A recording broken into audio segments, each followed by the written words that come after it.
Edward Gorey was an artist best known for his quirky and witty illustrations. Scott Nash, the chair of the illustration department at Mecca, talked about a new exhibit of Gorey's work at the Portland Public Library, which shows why he is considered one of America's most imaginative and eccentric artists.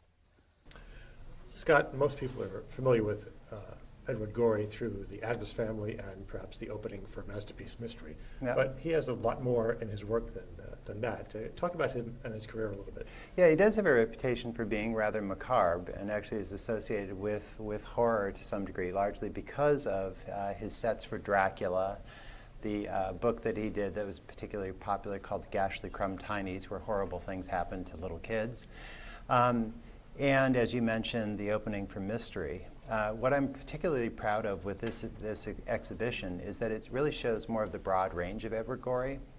Besides his penchant for the macabre, he was also very dedicated to nonsense, absurdism. He had definitely a sense of whimsy as well to his work. And I think that's one of the very exciting aspects of this particular exhibition, which has been very aptly named Elegant Enigmas, which I think really captures the quality of his work. And he was more than just an illustrator. He was a writer. He did costume and set design. He was, and I'm unearthing more and more about him. I mean, I've been following Gorey for many years, but through this exhibition, I found out that actually he's apparently written a ballet. He's written an opera that was called The Blue Aspic. It was done in book form, but the idea was creating an opera. He was essentially an extremely well-read man, and he was a voracious reader, really interested in various forms of culture, not just high culture, but low culture as well. And you see that as sort of a mashup in a lot of the work that he does. A lot of his work, or most of his work, is sort of black and white pen and ink, although there is some color in it. Did he ever do watercolors of the French countryside, or did he always work in pen and ink, black and white? As far as he really worked mostly from his head. He didn't really work from photo reference, except for he made some references to liking, believe it or not, the sports pages of the Boston Globe as reference. And I don't know whether he's having fun with us when he says that, but mostly I think most of his work came from his head. He was uncomfortable with color. And all the more reason that I'm very excited about the fact that we do have some color pieces here.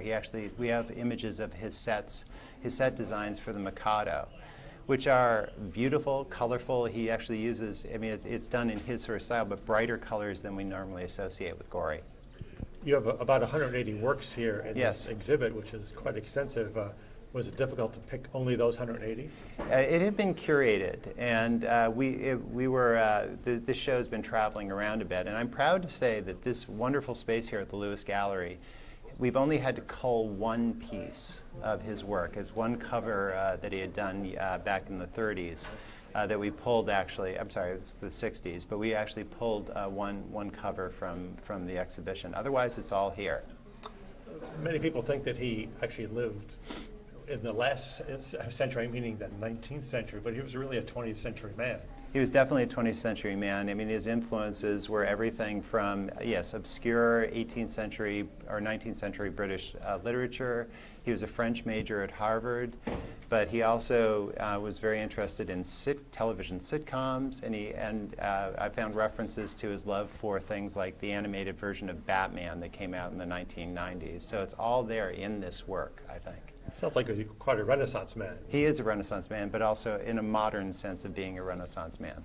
So having looked at all of these, what are some of your favorites? I have some particular favorites here. One that I'm very excited about is that we have some unfinished works of his. We have sketches, which I think was very generous on the part of the Gorey Trust to include some of those images.